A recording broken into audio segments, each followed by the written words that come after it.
no cut, no action. I'm Gav Payne. I am the lead singer of Hopeless Heroic, and we're here to raise some money for the Sophie Lancaster benefit. My name's Ron. I am the bass player of Hopeless Heroic. I'm Di. I play drums for Hopeless Heroic, and I am also here to raise money. So that's how do you get your name, your band name? Hopeless Heroic. A long story behind it, isn't it? Keep it really short. Kind of our kind of original drummer described me as a hopeless. I was like his hero, but he was like, "You're my hero. You always keep getting like messing up, but you keep getting up after, and you keep trying harder." So he's like, "You're like a hopeless heroic," and I was like, "Wow, that's a really good band." So yeah, and then Dad took over and said, "That's a crap." Yeah, so it kind of stuck. I'll join the band, but I'm on condition to change the band. It hasn't worked. So I've done my little research and found out you've had quite a bit of history in my jaw. Oh no! If you introduced you all. So what kind of happened? I heard that you've said 5 years ago I think someone else. This always happens, doesn't it? It's a snitch show. Are you with the BBC? I watched. Why did you decide to be Californian? Well, obviously I'm from Scotland, and a lot of the bands around our area were really, really good, like amazing punk rock bands. And some of them have got names to themselves now, PMX, but they were just struggling. They wouldn't go past a certain point. And I was trying to tell everyone in the area, like, we need to get out, we need to go and like tour and do all this stuff, you know, not just support American acts when they come. So I was like in a kind of rap group with my best friend at the time, and we decided, well, we'll go down to London, we'll like enter some competitions, we'll play, and our first kind of big, you know, record audition, we kind of went down and we rapped in our accent and we got laughed at. We got laughed at basically because we were Scottish, and it kind of just fed into that idea that Scottish bands will never make it. And this was kind of just before Biffy Clyro and the View who were from the same area as me. And then you know, we came back up and decided, let's not give up, let's figure a way how to do it, you know. So I decided to flip our background to American, came back down as American rappers, rebirthed ourselves, and then tried to get a record deal and it worked. And 5 years happened. So 5 years being someone else, didn't it kind of trap halfway? Or Yeah. Were you a bit like, 5 years kind of get lost between something else? 5 years is insane, yeah. 5 years. It's kind of weird. It's like there was a lot of horrible things happening, but you know, it kind of made me stronger, I guess. You made me who you are today. It's maybe who I am today. Yes. How do you know each other? I'll let you explain it, because I'll probably just lie. Oh, it's funny. It's doing quite well. Well, I know Di through bands.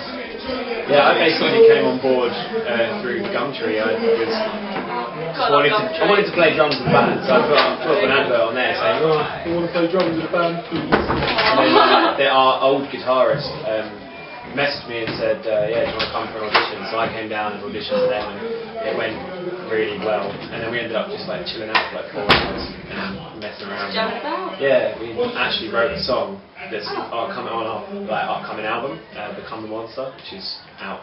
We wrote that on like the first day. And we wrote that in, on my audition day, which was pretty awesome. First couple hours it was, wasn't it? And now we all live together, Aww. like a happy family. In a place called HHHQ. Hopeless Heroic. I was going to say, have a guess. Oh, sorry, I ruined the game. The story of Bobby Bonanza and Brains is a little bit more complicated. Well, you got telling stories, so I'll let you go ahead. Basically, I'm not only Scottish, I'm South African. I was born in South Africa, raised in South Africa in a place called Montclair, which is where he's from. And we never knew each other growing up, but we went to the kind of same schools, you know, and our parents kind of knew of each other and stuff, and we lived not that far away from each other. And then it was only like when I did that other band, one of the guys who joined the band was like his best friend, and we met, and we knew all the same people. So we actually knew all the same people, but didn't know each other. But we knew of each other. Yeah, and eventually he was almost in the last band, and then it was like when this band was kind of still going from our last bass player, it was like our last bass player is now the head of Rockstar Energy Drinks. And then we were like, man, we really need like an amazing bass player. And then it was like, he was in a band called Delicate Black, and they're amazing, and it just kind of fit.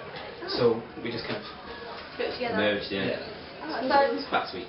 That's your story. So how do you go from being a rapper to being in a rock kind of band? I'm still a rapper. We just mix the music. That was the kind of idea of what Heroic was, to make a smorgasbord of like that. I use that word 5 or 6 times a day. A smorgasbord of musical influences, and then also incorporate like things like film.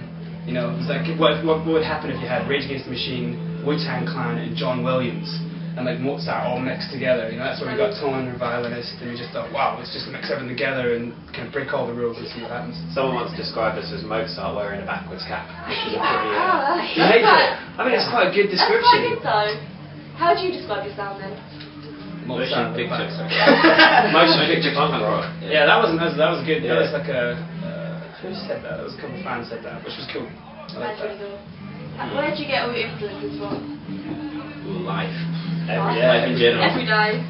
I think we've all led interesting lives, and we still do lead interesting lives. So Your life's we never very cool. we're never short of any ideas. Yeah, we've all got musical influences, but a lot of our influences are also from like film and TV, and there's such a wide variety of things that we're influenced by. It's pretty awesome, and everyone has different things as well. So. I always write about things that happen. Like lyrically, I always write about things that absolutely happen to me or that I care a lot about. And like Death Whispers, for example, we wrote Death Whispers. Like, we all just sat there and was like, this is really intense. It was going to be about like nightmares and stuff. So we thought, okay, what one word? If you said like what the song would be, what one word would describe the song? And it was like Freddy Krueger. So we wrote the whole song based on like just the feeling of Freddy Krueger. Right. So that's kind of how we write songs. Very different. If you could have a duet with anyone, who would it be with? Ooh, Dead or Justin alive? Bieber. I would Lionel Would you Not really. Michael Bolton. Elvis. No, Stray Cash. Mozart. And Elvis Mozart, why together. not? Let's get Mozart in. I'll be up for that. I would love to be on a stage with any one of Rage Against the Machine, My Chemical Romance, or Billy Talent. I think I'd love to do like a show with a full-on symphony orchestra, like Metallica did. Yeah, that'd be amazing. And SM gig. That was awesome, and that's something I'd love to do. But collabo would be like with different people, not from people from our genre. That's Get told already together. You're in. yeah, we definitely want to start doing stuff like that as well. Doing songs with like fans and stuff. You know, like get someone who never knew that they could play something, and then come and hang with us for a little bit. I guarantee you'll leave like playing something, you know, and then we'll use that on the track. You know? I'm sure a lot of people would. Yeah. Did you get any nerves before running the stage? Definitely. Yeah, I think Did you do anything to calm yourself Just down? more excitement, I think. I try to get. I mean, I try to deliberately get myself more nervous, because that's when you have the best shows. Because when you play like really big shows, and then you start to feel the nerves go. If you play shows every single night, like that's really bad. Because then you start like you don't remember shows. I mean, I've seen a Kings of Leon interview where they got asked after one show, like, you know, how was that show? And the guy was like, I don't know. And that's you know, when you get to that level of, you know, you should never get like that. No. You should love every show. So that the only way you're going to love it is remembering those little nerves and stuff that you get before. Have you ever had any embarrassing experiences on stage? I'll let you go on that one. Band's history is like. Sort of embarrassing experience. Yeah. We try to keep all our secrets to like our merch and stuff, because we try to tell our secrets on our merch. Like whenever anyone buys stuff, we try to tell them a secret. And we've got this thing going with a lot of our fans that kind of like. No, I don't want you. Try I don't want you. We try Dude, man. to get them to guess our secrets. Do you know what I mean? So we're like very open with our fans, but I'm basically trying to dodge this question. Too much, it's fine. I don't think I'm going to tell you. Anything that you think could have happened on stage has happened. Has happened. Yeah.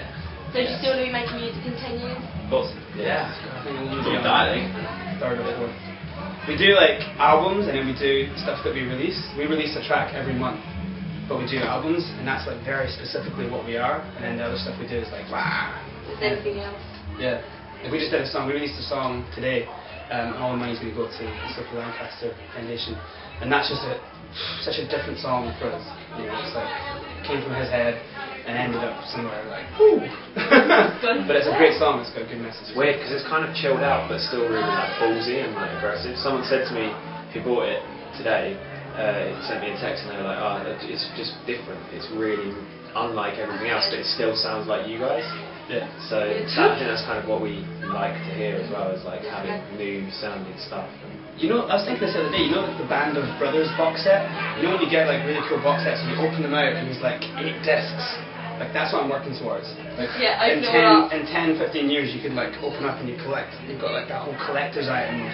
You know, and the big pressure for us is that not one of those, you know, like Band of Brothers, every one of them makes you want to watch the next one. You know, like that, like something that's really great. If you had to make like Robert De Niro's film career, you know, they'd all be great, and that's what we want to do with our music careers. It doesn't matter about deals or labels or anything like that. It just matters about how good each record is. Yeah, definitely. Well, thank you for letting me interview you guys. It's alright. Thank you for wanting to interview us. High five.